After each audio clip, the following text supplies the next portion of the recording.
1 Corintios capítulo 5, estamos en medio de una serie, la serie de 1 Corintios de Pablo a los Corintios.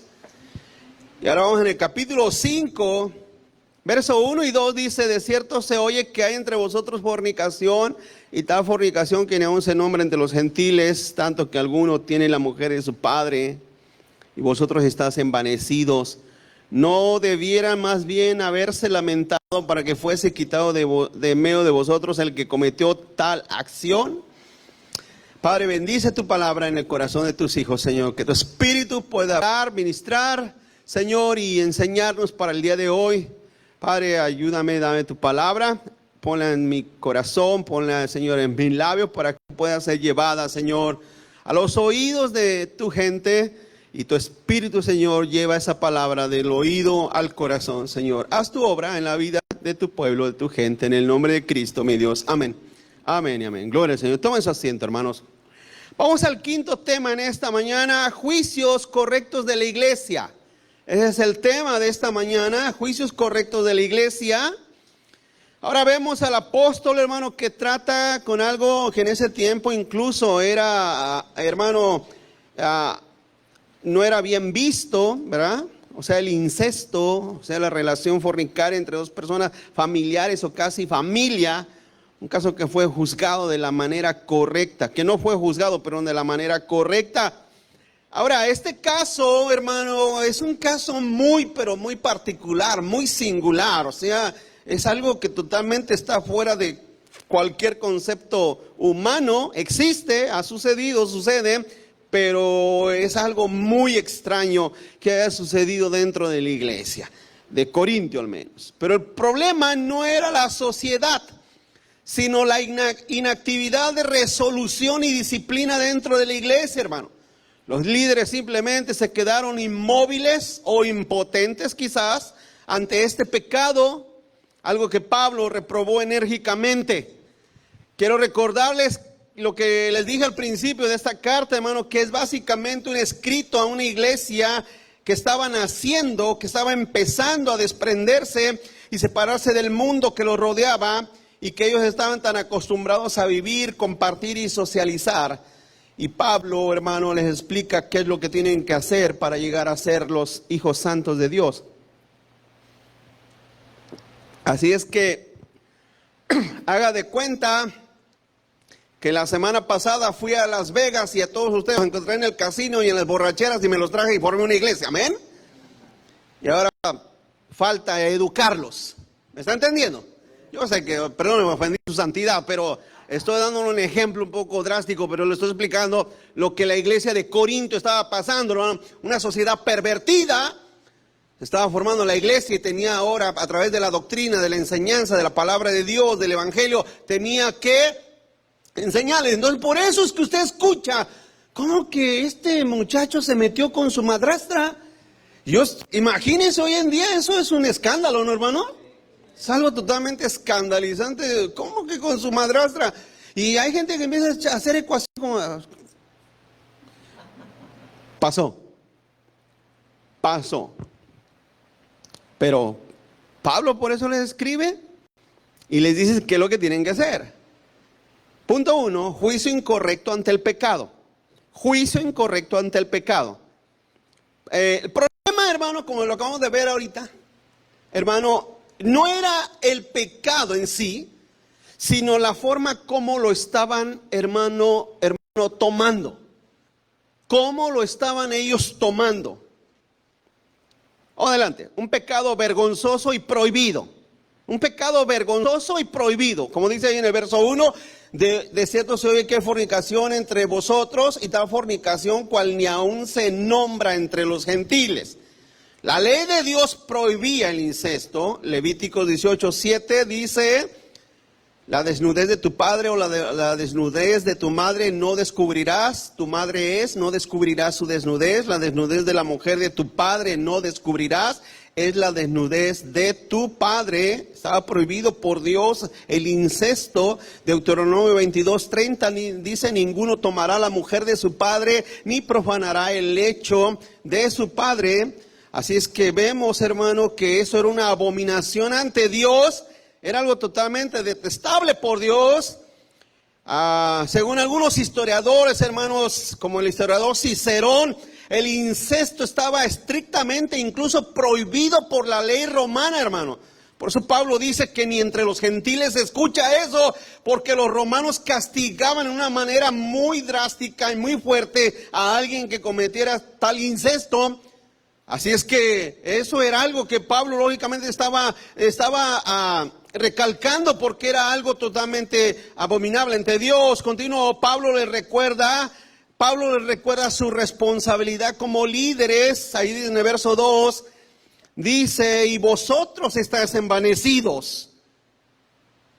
Están envanecidos. En vez de lamentarse, dice el verso 2, estoy en 1 Corintios 5, para que fuese quitado de medio, o sea, para que lo sacaran. Están envanecidos. ¿Qué es la acción que tomaron los líderes de la iglesia? Para Pablo era peor la actitud de los líderes de la iglesia en sí misma que el pecado mismo que esta persona estaba cometiendo, hermano. La actitud de ellos era como, pues todos somos pecadores y todos hacemos. No, es lo que Pablo le dice. Eso es indebido, es incorrecto. He dicho, hermano, que todos somos pecadores, pero no debemos de presumir de pecadores, amén. ¿Me está entendiendo? Fallamos o no. Pero ¿quién presume de ser pecador? Y en cierta manera esa era la actitud que estas personas tenían. Continúa adelante. La disciplina y el amor van juntos. La disciplina y el amor van juntos, hermanos. Como dice ahí en el verso 2. ¿Qué dice en el verso 2? En la segunda parte, que se ha quitado. ¿Qué pedía Pablo? Que lo quitaran, que lo sacaran. Pero ellos veían esto como la expresión de su libertad cristiana, o quizás veían, hermano, su tolerancia como una expresión del amor cristiano. Es cierto, se metió con su madrastra, pero Dios es amor. Se metió con su madrastra, pero todos somos pecadores y necesitamos la gracia de Dios. Somos cristianos, debemos tolerarnos. No. Eso era un envanecimiento absurdo. Eso no era ni madurez, no era amor de Dios, porque básicamente estaban permitiendo una aberración, tanto prohibida por Dios como prohibida por los romanos. Sus expectativas eran equivocadas. El problema, vuelvo a decir, es tolerar el pecado. Ese es el problema. ¿Sí? Ese es el problema. Si sabemos de alguien que está haciendo algo malo y lo toleramos, y que todo el mundo sabe y todo el mundo lo tolera, eso es incorrecto.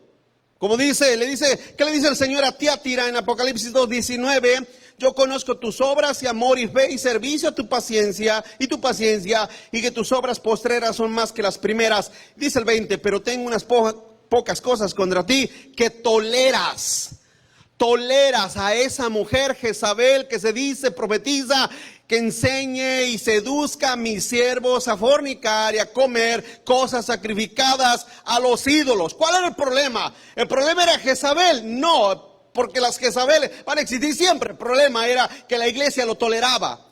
Ese era el problema. Toleraban a este joven, a esta persona que estaba cometiendo ese pecado de incesto.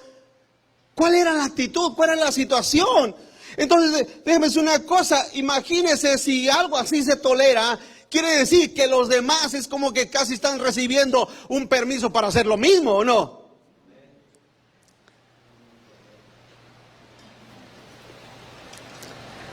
Ese es el problema, era el problema de Corinto. Vuelvo a decir, tiene que haber amamos a los pecadores. Amamos a los pecadores, pero debemos de aborrecer el pecado. Porque esa es la realidad.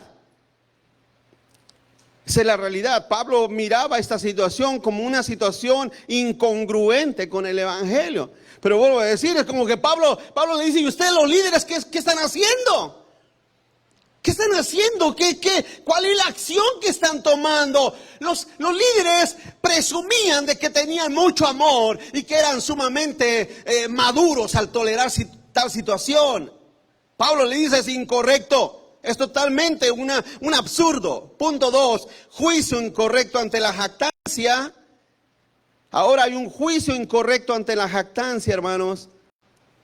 El envanecimiento, por su envanecimiento no miraban su situación.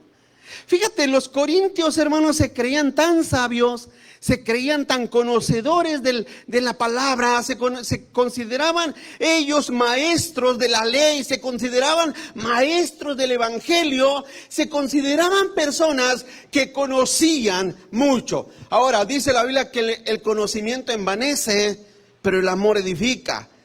Porque el conocimiento sin amor básicamente no sirve, no funciona. No sirve. Un conocimiento que no tiene el amor no funciona. Pero el amor que no tiene conocimiento tampoco funciona. Tampoco es efectivo. Continúa adelante. Los corintios sabían qué hacer.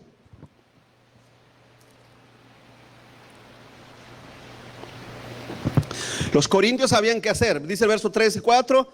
Ciertamente yo, como ausente en cuerpo, pero presente en espíritu, ya como presente he juzgado al que tal cosa ha hecho. En el nombre de nuestro Señor Jesucristo, reunidos vosotros y mi espíritu con el poder de nuestro Señor Jesucristo. Los corintios sabían qué hacer, pero les ganaba más su tolerancia. Les ganaba más porque hoy en día hoy en día existe ese pensamiento de no juzgues, ¿verdad? No juzgues. Entonces, ¿qué es lo que hace Pablo? Dice, regresa al verso 3, dice, yo ya lo juzgué. Pablo hizo un juicio en el sentido de que esta persona, por cuanto ha cometido tal pecado, merece ser sacado, expulsado, y no vamos más adelante. Entonces los corintios sabían lo que tenían que hacer, pero había algo que los detenía, había algo que los estorbaba. Imagínese, hermano, que el joven que había hecho tal acción le había quitado la esposa o su madrastra, hermano, a uno de los diáconos.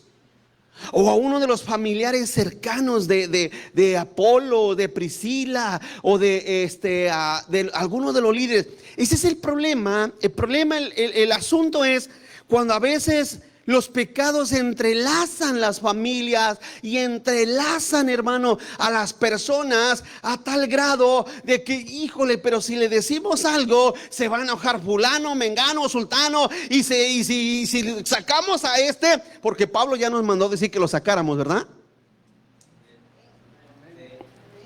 ¿Cuántos están aquí, hermanos? Pablo ya nos mandó a decir que lo sacáramos.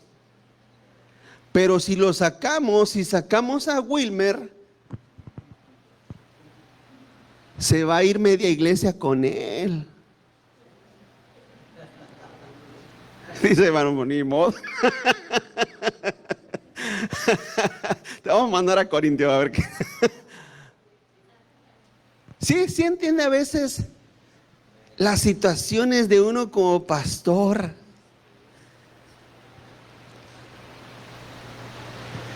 A veces uno quisiera orar, Señor, mejor, ¿por qué no mejor te lo llevas al cielo ya de una vez? A la tal. Ellos sabían el mandato de Cristo, que dice Mateo 18:15. Por tanto, si tu hermano peca contra ti, ve y repréndelo estando tú y solos. Si te oyere, has ganado a tu hermano. Yo creo que ya habían hecho eso. Mas si no te oyere, toma aún contigo a 1 o 2, para que en boca de 2 o 3 testigos conste toda palabra. El 17, si no los oyere a ellos, dilo a la iglesia, y si no oyere a la iglesia, tenlo por gentil o publicano. Jesús había dado las pautas que una persona tiene que ser reprendida paso a paso, y si después de ya el paso final, que era toda la iglesia, hermanos, esta persona ha hecho este pecado, este pecado grave, ¿qué hacemos? Y pues todos como cuando, ¿verdad? Todos como aquella ocasión, no, pues entréganos a Barrabás. Al tal crucifícalo. Es una cosa, porque a veces ese es el problema. Ese es el problema. Ahora, es una cosa, hermanos. Todo caso, toda situación, pues lógicamente no es que se trata de esconder, sino que se trata de solucionar lo más, ¿cómo se dice? Lo más a acuerdo posible y lo más sensato posible. Trato de que cuando la llama empieza aquí, trato de que se apague lo más pronto posible, pero no por esconderlo, sino porque muchas veces no es prudente que llegue a oídos de gente inmadura. De gente porque a veces hay gente muy rápida para hacer los juicios, hermano. ¿O no? Rápidos. Hermanos, ¿qué hacemos? Apenas estamos diciendo, ¿qué hacemos? Ya están cortando cartucho. ¿Dónde está el fulano? Apenas de marca y ya están afilando el cuchillo. ¿Dónde está la cabeza del tal fulano? Ahorita van a rodar cabezas, dice. O sea, Pablo le dice, ustedes los líderes tienen la responsabilidad porque saben lo que tienen que hacer. ¿Saben lo que tienen que hacer? Pero ellos creían que el problema no era tan grave. O vuelvo a decir, creían que no era tan grave. O si era grave, decían, ¿sabes qué? Este Wilmer sí que se pasó de la... ¿Pero qué hacemos? Es el hijo del diácono número 2 de la iglesia. ¿Qué hacemos? Se nos va a dividir, se nos va a ir la mitad de la congregación por culpa de Wilmer, se va a ir. Ya no es Aparicio, ahora es Wilmer, amén. Se va a ir. Se va a ir. Se va a dividir la iglesia, ¿qué pasa? Entonces estaban por eso les decía hace un momento, quizás no estaban ellos apenados, sino que estaban, hermano, impotentes ante una situación así. Porque el pecador era amigo de ellos. O familiar, vuelvo a decir. Cual fuera la situación, Pablo dice, miren, será el sereno, pero ustedes están haciendo algo erróneo. Están haciendo algo mal. Continúa adelante. Entregarlo a Satanás. Dice el verso 5. Regresamos a 1 Corintios capítulo 5. Dice el verso 5. El tal se ha entregado a Satanás para destrucción de la carne, a fin de que el espíritu sea salvo en el día del Señor Jesús. ¿Ustedes saben que en este verso, hermano, hay misericordia? Si usted no sabía, en esto hay misericordia. El tal, dice Pablo, se ha entregado a Satanás para que su carne sea destruida, a fin de que su espíritu se salve. ¿Qué significa, hermano, ser entregado a Satanás? Ser entregado a Satanás es simple y sencillamente ser expulsado de la iglesia. Ahora, usted dirá, bueno, pastor, el asunto es, o ahora le explico, que el asunto es que en los tiempos de Corintios, en toda la ciudad de Corinto, solamente estaba una iglesia. Solamente estaba la iglesia de Corinto, a la cual Pablo escribe. Hoy en día, ¿tú expulsas a alguien de la iglesia? ¿A dónde se va?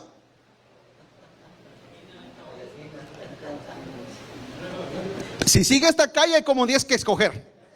Si sigue esta otra calle, otros 15 iglesias, ¿o no? ¿A dónde lo expulsas? Ahora, al menos la iglesia se libraría de tal situación. Pero les estoy explicando el contexto de que en el tiempo de Pablo, entregarlo a Satanás no era que hacían un círculo, hermano, con una estrella y unas velas. Oh, te entregamos a esta Satanás, aquí está. No, nada de eso, porque vuelvo a decir, hay gente que sus pensamientos no están muy cuerdos. No, nada de eso.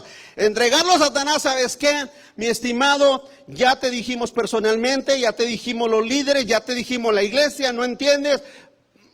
Vamos. Lo entregan a Satanás, lo expulsan de la iglesia. Era sacado de la iglesia a su suerte en el mundo. 1 Timoteo 1:20, esa era la forma y práctica de Pablo en disciplina. Fíjate lo que hizo con Himeneo y Alejandro, 1 Timoteo 1:20, de los cuales son Himeneo y Alejandro, a quienes entregué a Satanás para que aprendan a no blasfemar. Ahora, en aquellos tiempos, lógicamente, que entregar a alguien a Satanás era o expulsarlo de la iglesia era una tristeza muy grande y muy profunda. Era una tristeza agobiante. Más si esa persona amaba a la iglesia y amaba al Señor, lógicamente si una persona, y como este joven, en la segunda carta la Biblia dice que se arrepintió, porque en realidad amaba al Señor, pero ¿sabes qué? Te vamos a expulsar, te vamos a entregar a Satanás, vamos fuera de la iglesia. Y cuando andaba allá afuera se dio cuenta, como el hijo pródigo, de su pecado, de su maldad, se entristeció y volvió. Ahora, Himeneo y Fileto no volvieron, ni Demas, que abandonó a Pablo. Hay gente que no regresó, pero este joven sí, como el hijo pródigo. Fue sacado, fue llevado, fue entregado a su suerte, a las decisiones de su vida. Porque me dice una cosa, todas las decisiones que hacemos fuera de la voluntad de Dios son malas. Vas a terminar en Utah. Malas. Malas. Todo lo que hagas fuera de la voluntad de Dios es malo. Ahora, cuando estés allá, esperemos que vuelvas en sí. Amén, hermanos. Oramos que vuelvas en sí. Porque es una tristeza. Pero hay personas que están acostumbrados a eso, ¿no, hermano? ¿Verdad que sí? Hay personas que están acostumbradas en todas las iglesias. En todas las iglesias y ya todo el mundo los conoce. Yo siempre he dicho, el día que se van a esas personas, a ver quién los entierra, ¿verdad? Como dicen allá en mi pueblo, a ver que le echen cal.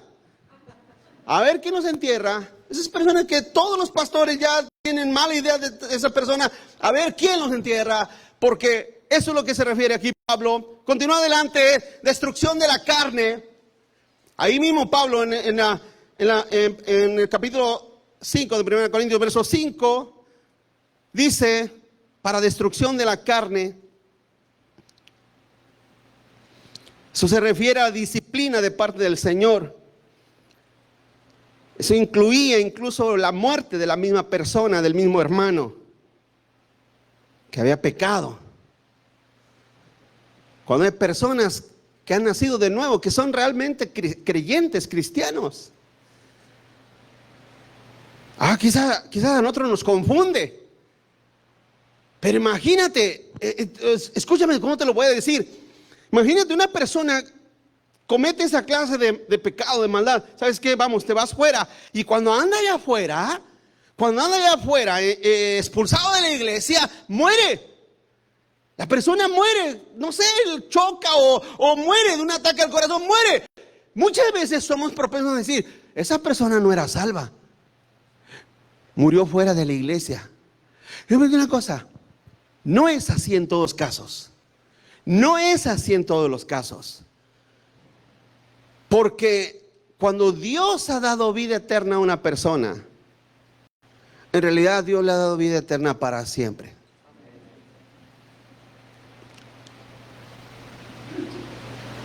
¿Qué pasaba con aquellos que ofendían la mesa del Señor? 1 Corintios capítulo 11, verso 30 dice, por lo cual hay muchos enfermos y debilitados entre vosotros y muchos duermen. Pablo también se refiere a la iglesia, lo vamos a ver más adelante, pero Pablo se refiere a la iglesia, que muchos morían por haber ofendido al Señor, por haber ofendido a la mesa del Señor y por haber, este joven, Pablo les dice, miren, sáquenlo, expúlsenlo de la iglesia, quizás allá afuera muera, quizás sea, no sé qué cosa muera, pero su carne va a ser destruida y a fin de que el espíritu de tal persona sea salva. Pablo sabía, confiaba, porque quizás Pablo conocía personalmente a esta persona, lo conocía directamente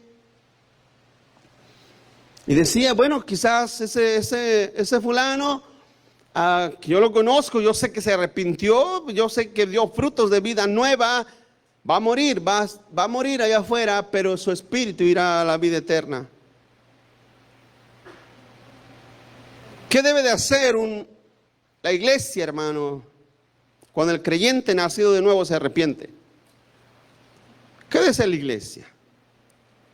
Bueno, si peca y se arrepiente, su alma ha sido realmente regenerada, amén, hermanos. Segundo de Corintios capítulo 2, verso 5, es aquí donde dice Pablo, verso 5. Pero si alguno me ha causado tristeza, no me la ha causado a mí solo, sino en cierto modo, por no exagerar, a todos vosotros, le basta a tal persona. Aquí fíjense que aquí está hablando del joven, de este mismo joven que está hablando aquí en 1 Corintios. Le basta a tal persona esta reprensión hecha por muchos, así que al contrario, vosotros más bien deben perdonarlo y consolarlo para que no sea consumido de demasiada tristeza. Por lo cual les ruego que confirmen el amor para con él, o sea, vuelvan a amarlo. Porque también para este fin les escribí, para tener la prueba de si vosotros son obedientes en todo. Y al que vosotros perdonan, yo también, porque también yo lo he perdonado. Si algo he perdonado por vosotros, lo he hecho en presencia de Cristo, para que Satanás no gane ventaja alguna sobre nosotros, pues no ignoramos sus maquinaciones. Así es que primero Satanás había engañado a este joven, y ahora que este joven iba a ser restaurado porque se había arrepentido, tenía que ser, hermano, perdonado y no dejarlos, la iglesia, ser envenenada por el engaño de Satanás. Tenemos que tener ese espíritu en realidad es así. En realidad es así. Yo creo que parte del fruto de Dios en nuestra vida es el perdonar al que se arrepiente, al que se vuelve de su camino. ¿O no? Dice la Biblia que si cuando después de que tú hablas con tu hermano y si lo has ganado, dice que has librado un alma del infierno, dijo Pedro.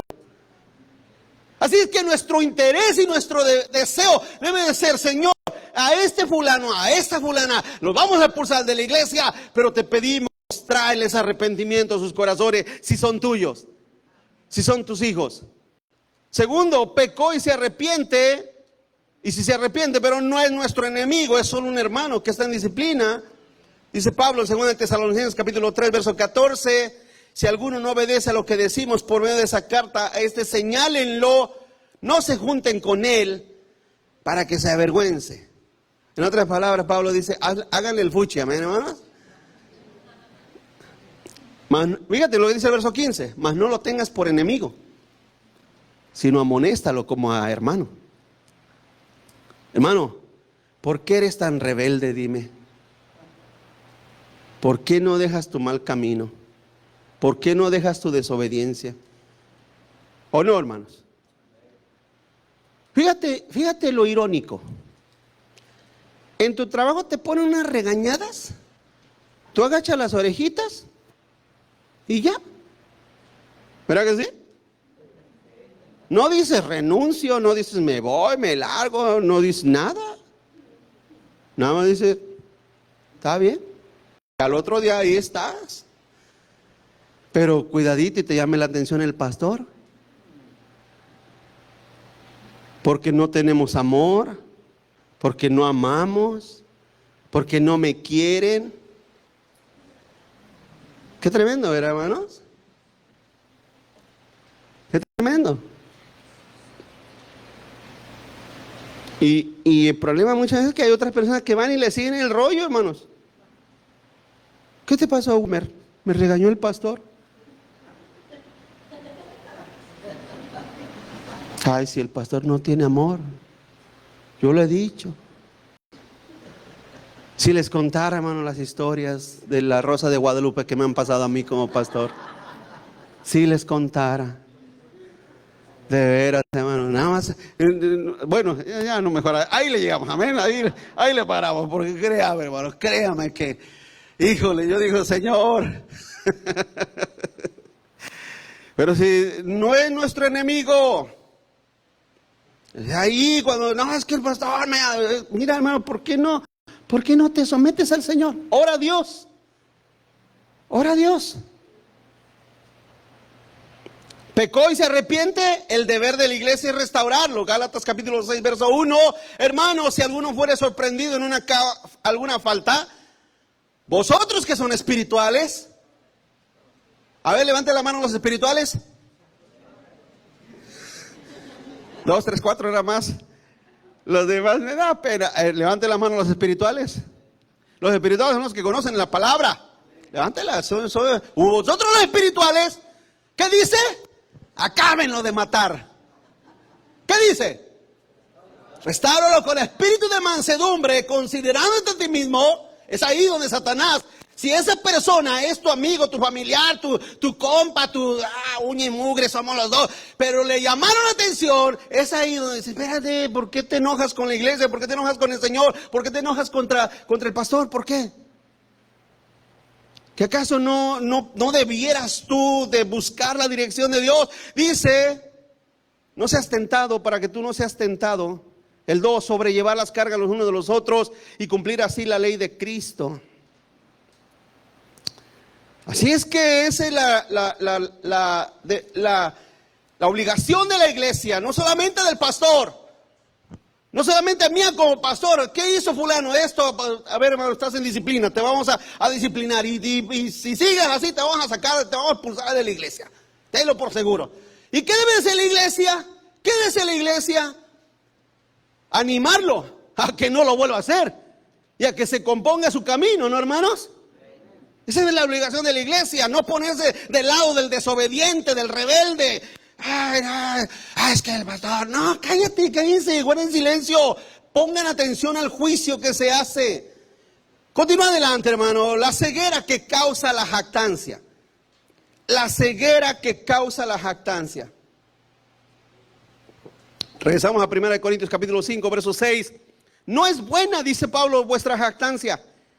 ¿No saben que un poco de levadura leuda toda la masa? Es ahí donde les estoy diciendo, hermano. Es ahí donde está diciendo, si la levadura del rebelde te contamina a ti, no va a ser una persona que está mal, van a ser dos. Dice el 7, límpiense pues de la vieja levadura para que seáis nueva masa. Se está diciendo, quiten ese pensamiento corintio, mundano, secular. Quiten ese pensamiento y adopten el evangelio a sus mentes, a sus corazones. Dice, sin levadura como son, porque nuestra Pascua, que es Cristo, ya fue sacrificada por nosotros. Así que celebremos la fiesta no con la vieja levadura, ni con la levadura de malicia y de maldad, sino con panes sin levadura de sinceridad y de verdad, dice Pablo. Así es que la jactancia trae ceguera. Ese es el problema con la persona. Dice Pablo, si alguno cree que sabe algo, en realidad no sabe nada, ¿o no? Hermanos, en realidad no sabe nada. No sabe nada. Otra vez, miraba un video de unas personas que hablan acerca del tema los supralapsarios contra los infralapsarios. Yo estoy seguro que nunca han oído esa palabra. Pero es un tema tan remoto. Es más, es un tema que está antes de la fundación del mundo, hermanos. Y estos tratan de querer identificar o interpretar o entender esos aspectos, hermano, que están totalmente fuera de nuestros conceptos. O sea, de nuestro entendimiento, porque este es un pensamiento que está fuera antes de la fundación del mundo. ¿Por qué Dios hizo al hombre si sabía que iba a pecar? El infralapsario y el supralapsario. Son ideas totalmente, hermano, que no tienen nada que ver con el evangelio. Y me da risa que dicen esas personas, dicen, no, es que para saber lo que Dios hizo en el pasado, por el cual Dios creó al hombre en un mundo pecador, no lo sé. Pues qué nuevas, porque en realidad, ¿quién lo sabe? ¿Quién lo sabe? Por eso dice Pablo, si alguno cree que sabe algo, en realidad no sabe nada.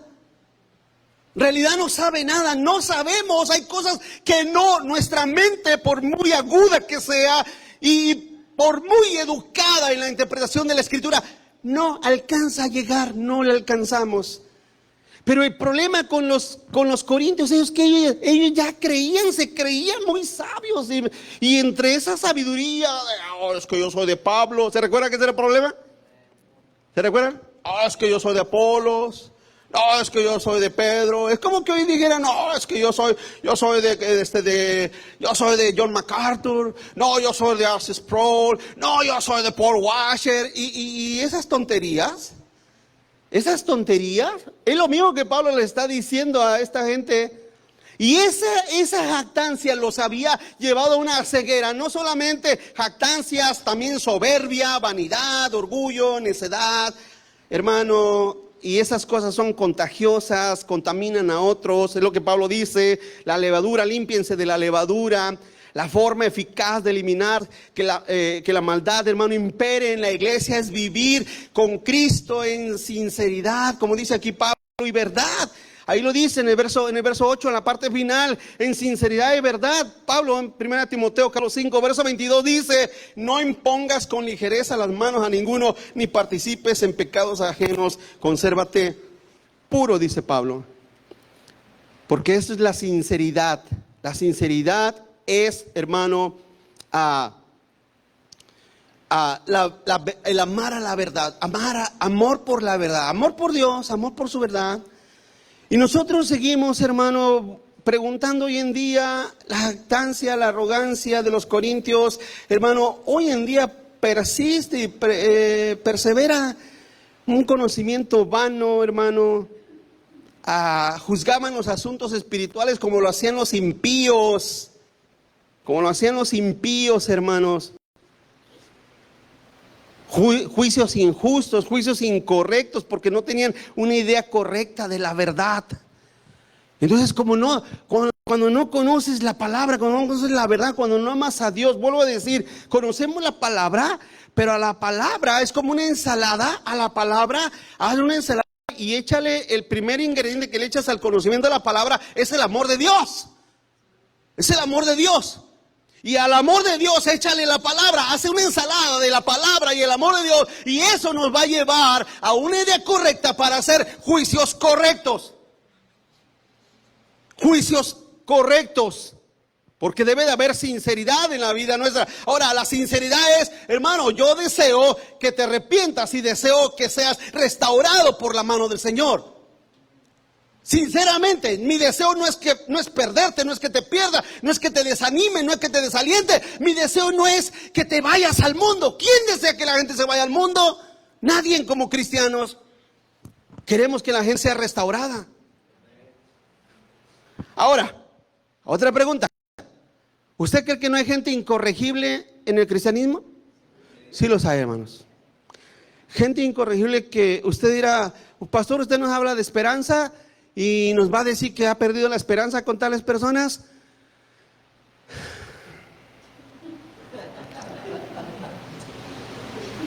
Trato de respirar profundo y esperar en el Señor, amén, hermanos. Por lo tanto, les predico la palabra porque es lo único que los puede salvar, lo único que los puede quitar lo necio, lo terco, lo absurdo, lo mundano. Gente muy mundana en las iglesias que todavía aman, como ya se los dije, como Coré. Son como Coré, aman el mundo internamente, o sea, nadie los ve, nadie los observa, pero en el interior aman el mundo. Su música mundana, sus pensamientos mundanos, sus ideas terrenales. Esas cosas les estorban a ustedes solamente. Ahora, como pastor, tengo que pensar que mientras tengan vida, pueden ser corregidos por la palabra de Dios. Amén, hermanos. Punto 3. Juicio incorrecto ante la contaminación espiritual. Vamos a 1 Corintios capítulo 5, verso 9. El envanecimiento permitía, hermano, que se contaminaran unos a los otros. ¡Qué bárbaros! Continúo. Es imposible no encontrar pecado en este mundo, hermano. Es imposible no encontrar pecado en este mundo. Para donde te hagas, a donde vayas, donde estés, hay pecado, porque de hecho el pecado está en nosotros. Verso 9, dice Pablo, les he escrito por carta que no se junten con los fornicarios. Ahora, fíjate, dice verso 10, no absolutamente con los fornicarios de este mundo, o con los ávaros, o con los ladrones, o con los idólatras, pues en tal caso, os sería necesario salir del mundo. Pablo deja en claro que este mundo está contaminado hasta la médula, hermano, de pecado y de maldad. Pero escúcheme esto. El problema no es el pecado que hay en el mundo, no es esos conciertos mundanos, esa gente mundana, no es eso, el problema no es eso, porque ese pecado ahí está, esa maldad, ahí está ese mundo, impulsado por políticos corruptos, hijos de Satanás, por falsos maestros, falsos predicadores muy ligeros, muy livianos, vuelvo a decir, que todo lo aligeran para que la gente no se sienta mal.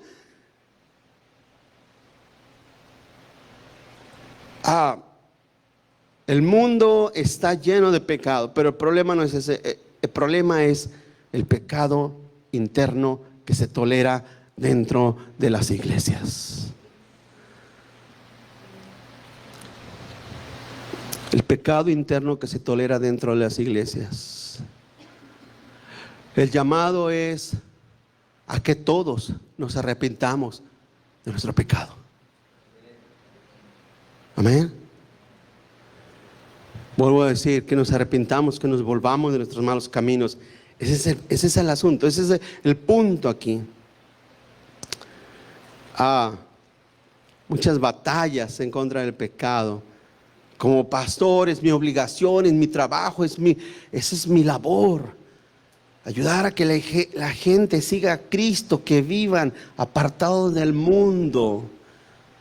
Pero como yo no conozco sus corazones, no sé qué hay en sus corazones, si no sé lo que haces tú en tu persona, en tu ser, no sé dónde te metes, dónde estás, dónde andas, no lo sé, yo no lo sé. No sé si te emborrachas, si fumas, si maldices, si mientes, si robas. Yo no lo sé, yo no sé si eres una persona, no sé, tienes problemas con tu personalidad, hay problemas en tu personalidad. Hay muchas maneras del pecado. Muchas veces el pecado se oculta, se esconde, más con aquellos que aman su pecado. Con aquellos que aman su pecado. El pecado se oculta, lo escondemos, no queremos que nadie lo mire, no queremos que nadie lo observe, porque hasta cierta manera es vergonzoso, ¿verdad, hermanos? ¿O no? El pecado nos desnuda y es vergonzoso. Por lo tanto, muchas veces hay gente que lo esconde, lo oculta. Ese es el problema. Ese problema. Entonces, cuando sabemos de algo hay que tratar con él inmediatamente. Y es ahí donde está mi labor como pastor. Y vuelvo a decir, no llego yo con la intención de que, ok, hermanos, no se lo platiquen a nadie, en que nadie sepa el pecado de ustedes. No llego con esa intención. Mi intención es corregirlos, darle la instrucción de la palabra de Dios, orar por las personas y desear que sus personas, su vida, su matrimonio, su hogar sea restaurado. Amén.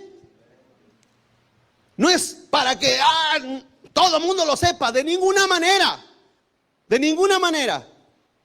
Esa es la primera función, mi trabajo como pastor.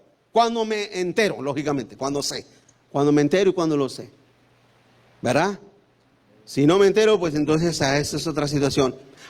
Rápidamente aquí, Jesús pidió que fuésemos guardados, hermanos, del mal. Juan 17:15. Fíjate, dijo el Señor, no ruego que los quites del mundo, sino que los guardes del mal. Y ahí mismo en el verso 18, como tú me enviaste al mundo, así yo los he enviado al mundo. Sí, estamos en este mundo. El problema no es el pecado del mundo, porque el mundo ama el pecado, aborrece a Dios. Segundo, debemos resplandecer en este mundo, Filipenses 2:15, para que seas irreprensibles y sencillos hijos de Dios, sin mancha en medio de una generación maligna y perversa, en medio de la cual resplandecéis como luminares en el mundo. Tercero, debemos ser sal y luz. Cristo lo dijo, Mateo 5:13, vosotros sois la sal de la tierra, pero si la sal se desvaneciere, ¿con qué será salada? No sirve más para nada, sino para ser echada fuera y hollada por los hombres. Si no eres, mira, francamente, hermano, si tú no eres sal, no eres luz, hagamos lo que hagamos, vas a terminar en el infierno. Eso es una realidad. Si no eres sal, vas a terminar en el infierno. Vas a terminar allá. Eso no hay duda. Nuestra labor mientras estamos en esta tierra es, a través de la palabra, corregir a aquellos que buscan corrección. Amén, hermanos. Dice en el verso 14, vosotros sois la luz del mundo. Cuarto, debemos ser testigos de la nueva vida en Cristo. Hechos 1:8.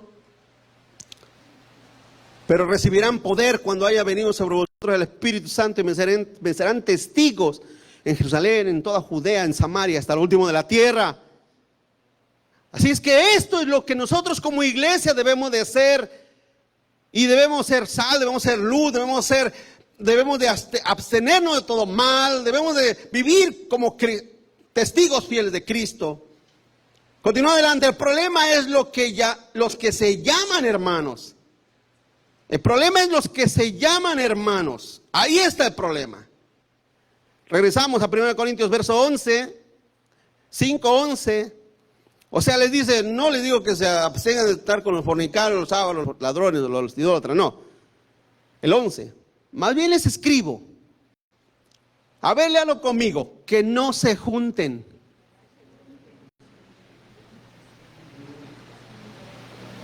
Con ninguno que llamándose hermano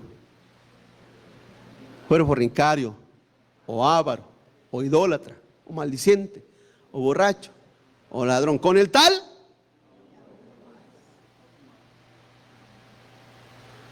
y como dice Proverbios 33:3, mejor solo que mal acompañado. Amén, hermanos.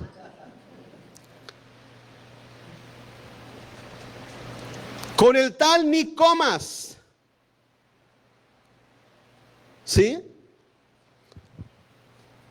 Ahora, en realidad, nosotros no sabemos quién es nacido de nuevo, quién es trigo, quién es cizaña. Eso no lo sabemos. Pero podemos ver el fruto, ¿no?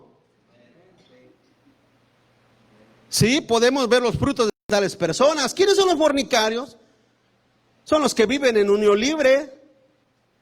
¿Quiénes son los ávaros? El que solo habla y piensa en dinero. Escucha a una persona hablar y siempre está hablando de dinero. Esa persona ama el dinero. ¿Quiénes son los idólatras? Que adora ídolos, imágenes, personas, hijos, perros. Hoy en día, la otra vez miraba a una persona, hay personas que humanizan a los animales. Yo tengo 3 animales. No, tengo 3 animales. Soy raro, pero así, 2 perritas y un gato. Los quiero mucho. Yo siempre le digo a mi esposa, la vida que tengan aquí en la casa hay que darles una buena vida, porque son parte de lo que Dios ha creado para nuestra bendición, ¿verdad? Pero no son mis hijos. ¿Y a su nombre? Candas, ay, amaya. Los perros no son nuestros hijos, los gatos no son nuestros hijos, no humanices a los animales, no son. Y eso es idolatría, humanizar la creación de Dios. 4, maldicientes. ¿Quiénes son los maldicientes? Quien aún usa y habla malas palabras constantemente. ¿Sí? Eso es un maldiciente. Un borracho. ¿Quién es un borracho? Quien toma en forma desordenada y constante.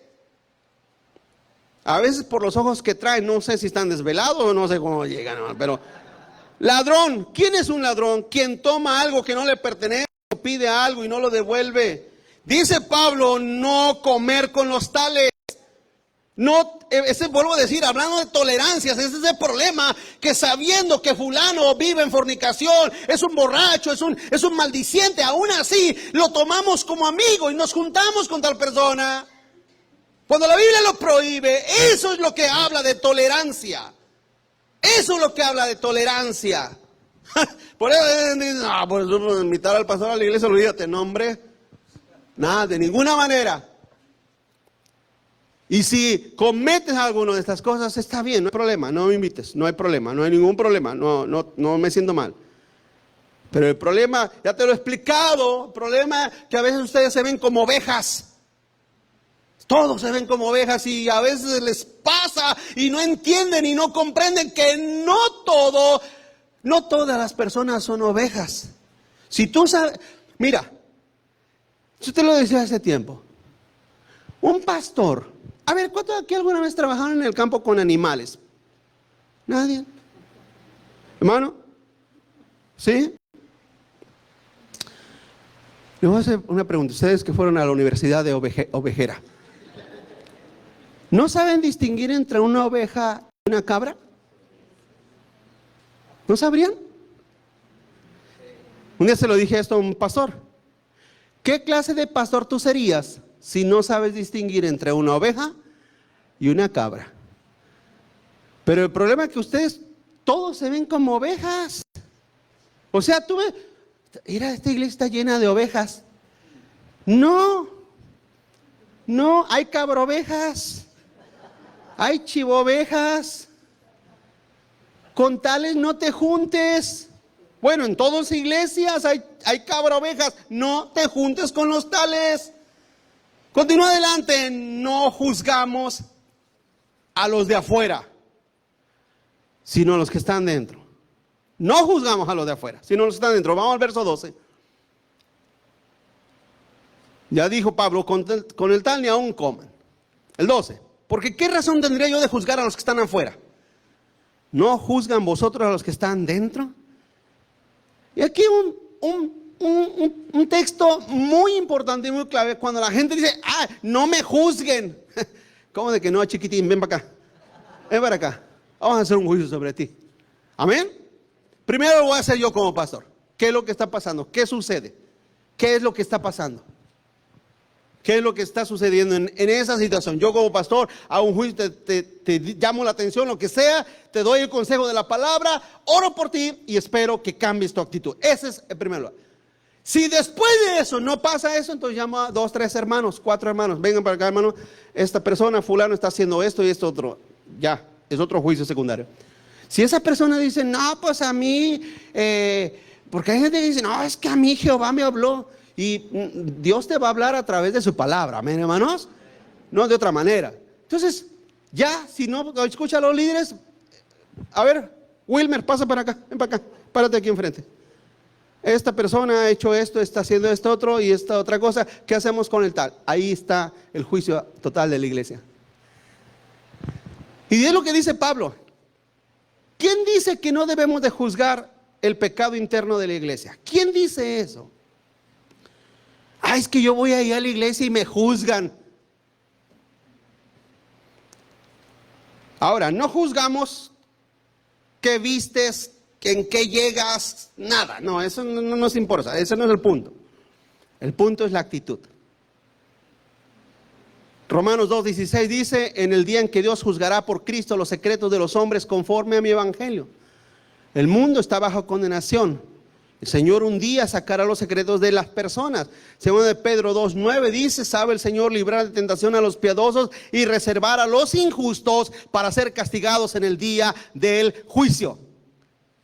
El Señor juzgará, ha juzgado al mundo, pero nosotros en la iglesia debemos de tener el criterio, la madurez y la sensatez de juzgar los asuntos internos que afectan a la congregación. Final. Expulsiones necesarias. Expulsiones necesarias. Vamos al verso 13. Verso 13 dice, porque los que están fuera, Dios los juzgará. Fíjate el consejo del amoroso apóstol Pablo. El hombre de Dios. El siervo de Dios. Si Pablo viniera y hablara esas palabras hoy en día, digo, ese Pablo le falta amor. Dice, quitar pues a ese perverso entre vosotros. La pregunta es, ¿por qué es necesario sacarlos de la iglesia? Eclesiastés 9:18 dice, fíjate lo que dice, mejor es la sabiduría que las armas de guerra, pero un pecador destruye mucho bien. Amén, hermanos. Este pasaje es como para que tú metas freno en tu vida, metas freno, pongas reversa y te voltees hacia el Señor. Porque Dios tratará con tu persona. Ya se los decía hace tiempo, yo a los rebeldes no se los entrego a Satanás. Se los entrego a Dios. Y además, si no se arrepiente, hermano, si una persona no se arrepiente, lo dijo el Señor en Mateo 18:17, si no los oyera a ellos, dilo a la iglesia, y si no oyera a la iglesia, tenlo por gentil y publicano. Quiten a ese perverso de entre vosotros. Quita la manzana que se ha podrido antes de que contamine a otros y se hagan iguales. Si se arrepiente, nos debe de dar gozo y aceptarlo otra vez y restaurarlo. Los maduros deben de apoyar la disciplina del Señor que es impartida por el liderazgo. 2, si no se arrepiente, no debe de ser aceptado dentro de la congregación. El problema es que afecta a otros la rebeldía del tal y quiere arrastrar a otros con él. Y es una de las cosas que yo siempre he visto a través de los años, que los rebeldes siempre quieren llevarse a otros, ¿verdad, hermanos? ¿O no? Siempre quieren llevarse a otros. O sea, ven, me voy a ir al infierno, acompáñame. Me voy a ir al mundo, acompáñame. O sea, no, siempre está esa, ¿cómo se puede decir? Esa mentalidad de la gente rebelde. Siempre quieren llevarse a otros. No podemos quedar inmóviles, termino, concluyo, no podemos quedar inmóviles e indiferentes ante el pecado. El pecado no debe morar con normalidad dentro de la iglesia, se debe actuar contra él. Evitar las actitudes que contaminan y pervierten más la naturaleza caída nuestra, porque de por sí, ¿verdad? Estamos caídos. Ahora más permitiendo, evitemos contaminarnos con pecados ajenos. Lo que Pablo le dice a Timoteo, evita poner las manos con ligereza, no participes en pecados ajenos. Todos fallamos y somos imperfectos de una manera u otra, pero no podemos estar en acorde con aquellos que no demuestran un arrepentimiento genuino después de todo intento de restaurar. El tal o los tales deben de ser expulsados. Y usted dirá, pastor, a través de su vida como pastor, ¿ha expulsado gente? No he expulsado a gente, pero les he dicho que ya no regresen. He dicho, no vuelvan. Sí, de verdad. Les he dicho, ¿saben qué? No más. No los quiero volver a ver aquí. Váyanse a salvar a donde ustedes gusten. A donde ustedes quieran. Pero no regresen. No regresen, porque esas personas son una contaminación andante, hermanos. Amén. Con trabajo se logra mantener la paz, la tranquilidad, la armonía en las iglesias. Que el Señor nos ayude. Póngase de pie, hermano. Le invito a que se ponga de pie. Vamos a orar. Pónganse de pie conmigo. Vamos a orar, vamos a hablar con nuestro